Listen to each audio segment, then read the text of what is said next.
Today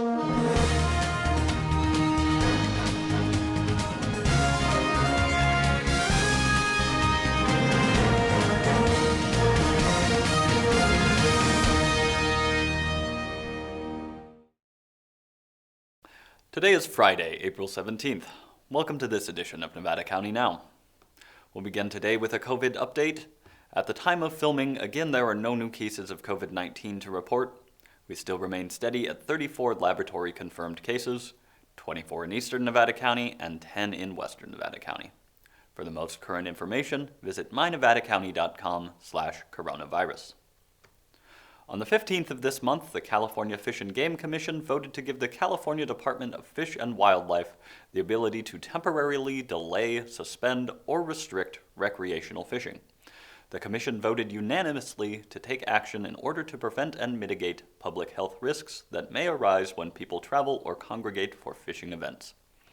This is designed to be responsive to local county level and tribal needs, like the requests CDFW and the Commission received from Alpine, Inyo, and Mono counties to delay the April 25th Eastern Sierra Trout Opener.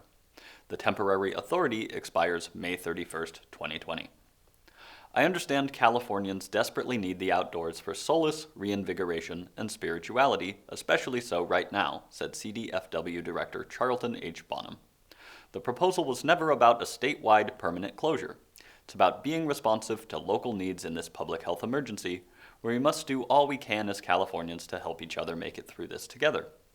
We intend to use this authority surgically and based on local needs and knowledge, he finished. For more information, visit the California Fish and Game website, wildlife.ca.gov. With the government stimulus payments now officially underway, it's important to stay vigilant for scams. There have been many examples of scams recently, from spam email, phone calls, or in this case, a text message. If you receive a text message like the one displayed on the screen, do not click the link. It is not a message from any official agency. It is, however, a gateway for bad actors to find their way into your world. The virus is not the only invisible enemy. Be wary of any attempts to access your personal information that does not come from a trusted source. Nevada County Pets in Need is holding their monthly pet food giveaway this Monday the 20th. It takes place from 9:30 a.m. to 12 p.m. at 470 South Auburn Street, Grass Valley. They ask that you please drive in from the right side of the building, although counterintuitive, and form two lines of cars. If you are in need of food for your furry friend, stop on by, and if you have the ability to donate right now, visit their website, nevadacountypetsinneed.org. Local businesses are having to get creative, from curbside service and home delivery to online sales and dealing with private shoppers. We are all unsure as to what tomorrow will bring, but we are committed to facing that together. If you are able to support your local establishment in a safe way, please do so, as they could really use our help. On that note, I sat down with Robin Davies, CEO of the Greater Grass Valley Chamber of Commerce, to discuss how her organization and the businesses it supports are coping in this trying time. Good afternoon. My name is Robin Galvin Davies, and I'm the CEO of the Greater Grass Valley Chamber of Commerce. The Chamber of Commerce is an organization that's 110 years old, and we were initially formed as a business collaborative, actually, an organization to support businesses within the community. Okay. And so I would rather imagine that this current pandemic situation has changed things quite a bit for you. Like all other small businesses, because that's what we are. The Chamber of Commerce runs a visitor center, and we are a corporation. We're a nonprofit corporation. The first thing we did was, in order to conserve our resources, we furloughed our employees so that they could immediately apply for the COVID version of unemployment. So they're furloughed and collecting funds until we can bring them back and establish operations and open the visitor center. It's been pretty crazy because the information has been coming fast and furious. So Right. Keeping up with it has kept me busier than ever. So our job is to, when we are not officially open to the public, It's still communicating.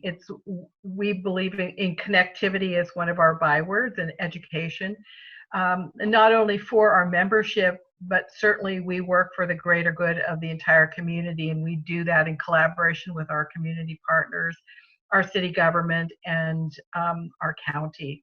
Okay, so what about the local businesses that you're working with? How have they been affected by this whole situation?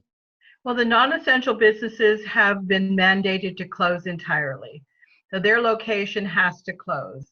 If you're in the food industry, if you're a restaurant, a grocery store, a pharmacy, a nursery, or a hardware store, those are essential businesses. They can remain open, although most of them have modified their services hours and what they can provide. The restaurants are offering, for the most part, limited menus, limited hours, curbside pickup, DoorDash delivery. The grocery stores as well. They have really done a fantastic job of keeping enhancing their health precautions. It's really beautiful to see the community come together and support each other, because we're all in this together, Cole. Absolutely. It's a very strange, confusing, and confounds us all.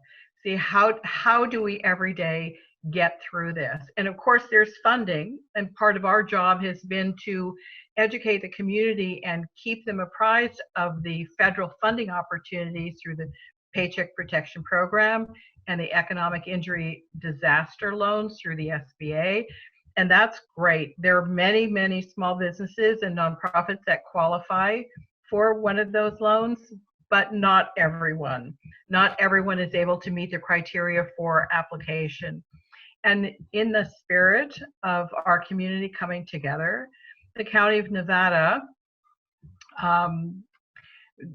they powwowed with a great many organizations, and they decided that the best way to help the entire community, in addition to the folks who are kind of out there stranded without a lifeboat, to create a disaster relief fund. The county is seeding that fund with $100,000. It will be divided equally between East and West counties, and then it's a community challenge fund. So our chamber stepped up with a pledge of $500. It's a modest amount, but we had collected that from our members in donations at the end of last year, and have just been waiting for an opportunity to give it to a fund to be used by our community, for our community. That's great. Yeah, it's really nice to see our community kind of coming together in many of those ways, amongst others, and sort of helping everybody out. Well, this really does give the at-risk community enhanced opportunity for the feeding the seniors, the folks who are shelter compromised, anyone who's in need. The food banks, the Interfaith Food Ministry, being able to give them additional funds to enhance their services. And then certainly, as I said, businesses who kind of fall between the cracks. This is not a loan that is going to save them. It would be a micro loan that would be a bridge to help them. Well, we just talked about normal, but what is normal? A routine where they can provide services and goods and services to the community in an open marketplace, because right now it's closed. Right. You know? So then for businesses or people that want to find out more about that, I assume you have some resources or some ways for them to go about doing that? We do indeed, and there are several websites where they can find businesses and services that are available, open and available. Dear, very smart lady named Meredith Moore, Mary, created, when this happened, a crowdsourced document called Curbside for COVID. And it's grown exponentially. The community's been able to add information. If you're a business owner, you could put your restaurant or your business on there, and with your hours and a link to your menu. Well, we took that information, put it on our website, the link to hers, and in the spirit of being very inclusive, we've been working with R&B Communications, the Downtown Association, certainly Mary Moore, Heather Heckler at 211 Connecting Point, our chamber. We've all kind of come together to assemble information to upload our memberships. The essential businesses, meaning restaurants, gas stations, pharmacies are on the 211 website. Counseling services, anyone who's providing services, whether, of course, they're not in person for counseling and things like that, they're Right. virtual, but those services are still available and operating. So the intention is to get this out there to the community so they can find a kind of a one-stop shop where they can find information for any essential business that's open in Western Nevada County. Gotcha, great. And so then what does the future look like going forward for the chamber? Do you have plans set in place to try to keep moving forward? And Oh, absolutely. As I said, we're 110 years old, so the chamber's not going to die on our watch, I can assure you. But we will reopen, even if it's even if it depends on what the governor allows us to do. If it's baby steps toward being open, we can bring our employees back remotely. I could bring one back physically and one remotely, and my desk is about 20 feet away, so we could observe social distancing. There are all different ways to reinvigorate active services. I can tell you it will be a joyful day.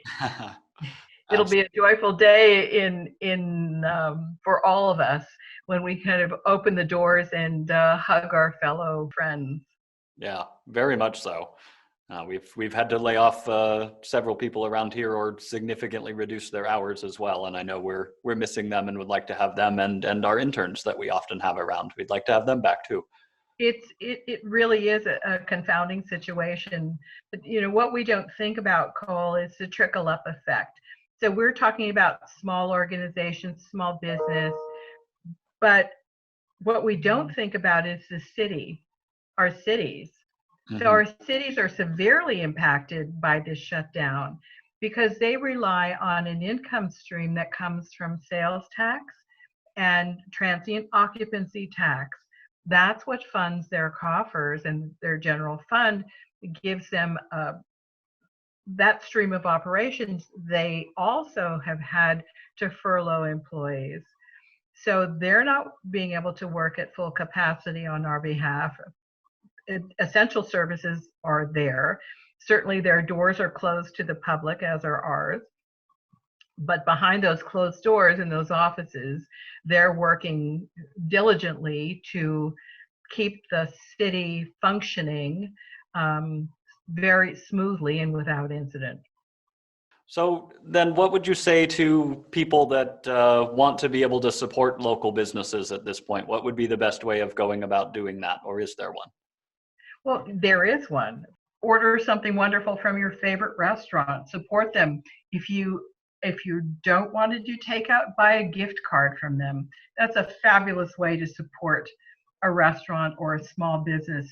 Many businesses whose doors are closed are still selling online. They're shipping out to you. Many of them have free shipping. Go shopping. Go shopping if you have the wherewithal. Right. Also, if you do have the wherewithal and you are not in need of the federal stipend that will be coming to every one of us, that's something that you might think about donating to the Community Relief Fund. It is going to be a challenge. As I said, the county is seeding it with $100,000, but it's a challenge to the community to raise funds. They're really looking for the neighbors to support neighbors. And it doesn't have to be a big donation, but even if you have a few dollars, and feel like supporting a business or a nonprofit, that would be a wonderful way to do so. And is there anything else that I haven't touched on at all that you think is important that we should talk about? Well, marketing and promotion, and how do you promote your business while your physical location is closed? And many of us have relied on walk-in traffic, and we don't necessarily have promotional um, a promotional program in place to push our businesses out. And there are many people in the media business who specialize in that. And Nevada County Media is one of them. And I know that there are soon going to be opportunities for the community to learn how to, maybe like me, but learn how to present yourself on Zoom. Because look, here we are, we're in our homes and kind of surrounded by our intimate surroundings, not in our professional places, our offices. But there are things that you can do to kind of professionalize your presence on a digital platform. So we're looking forward to more information from Nevada County Media, but there are lots of people out there who specialize in marketing, and especially digital marketing, who are there to help. And we have that on in our e-blast, certainly on our Facebook page, and folks can reach out to the chamber on our website. Right at the top, there's a contact us link that comes right into my mailbox. They can email or they can call. We won't miss any calls. They're all directed to my, this thing, our lifeline. Right. So we're there to assist. We're there to by email, by telephone, message on Facebook. You can find us. We'd be delighted to direct you to resources that will help you survive this crisis and hopefully come out on the other side intact. Thank you very much for taking the time to talk with me today. It's been a pleasure, Cole. Thank you for reaching out to the chamber, and I'm delighted to meet you virtually. Absolutely. Take care. Thanks for joining me, Robin. Earth Day is next Wednesday, April the 22nd. To mark the occasion, we here at Nevada County Media are featuring a variety of special Earth Day programming on our local cable channels, Comcast Channel 11 and Suddenlink Channel 16.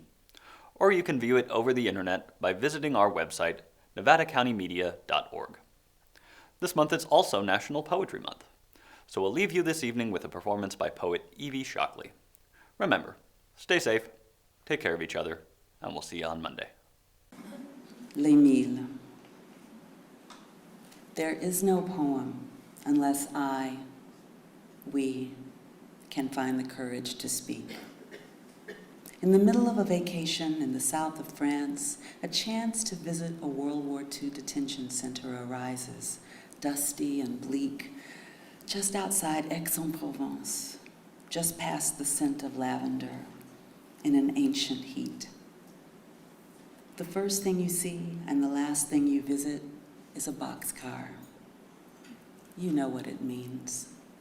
It takes the same toll on the breath, the pulse, as the rusted shackles displayed in another damned museum. There are histories of torture preserved all around us, formally, officially, with placards and institutional funding, casually, quietly, unavoidably, in the quality of a glance, the poverty of an existence, the demographics of a mall, a church, a prison. In a former tile factory, we learn again how anything can be misused, how anyone can be abused. The kiln is not a dormitory until it is. Here, there, slept people who were too Jewish to be German, too German to be French, too despised and feared to be defended, even by those who feared we might soon be despised. If I now say Palestine, have I forgotten Auschwitz? If I say settlements, have I now forgotten camps? If I don't say Palestine, have I forgotten Elmina, Selma, Cape Town, Haiti? Must every place name on earth be a shorthand for violence on a map of grief? Orlando, Charleston, Wounded Knee, Sharpeville, Gettysburg, Tiananmen Square, Gaza, Katyn, Plaza de Mayo, Soweto, Dominican Republic, Hiroshima, Srebrenica, Rwanda, Cambodia, Ankara, Adana, Odessa, Nanking. Yesterday and yesterday's yesterday, the planet pushing up sycamores and lavender, rice and plantains, fertilized with lead and blood, with rain from poisonous clouds and the dust that becomes of the dead. Adam, whose name means clay, was not baked in a kiln. Eve's name means life, implies the day that follows. Will tomorrow be a place we can name after something that grows?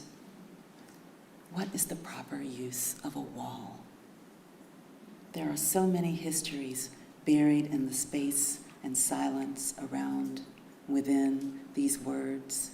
These lines make a poor but portable museum, a set of sketches, palimpsests, faint and painfully incomplete, that map the territory of the human, with arrows pointing in every direction, some leading from you, some leading to you. There is no poem unless you, we, can find the courage to hear.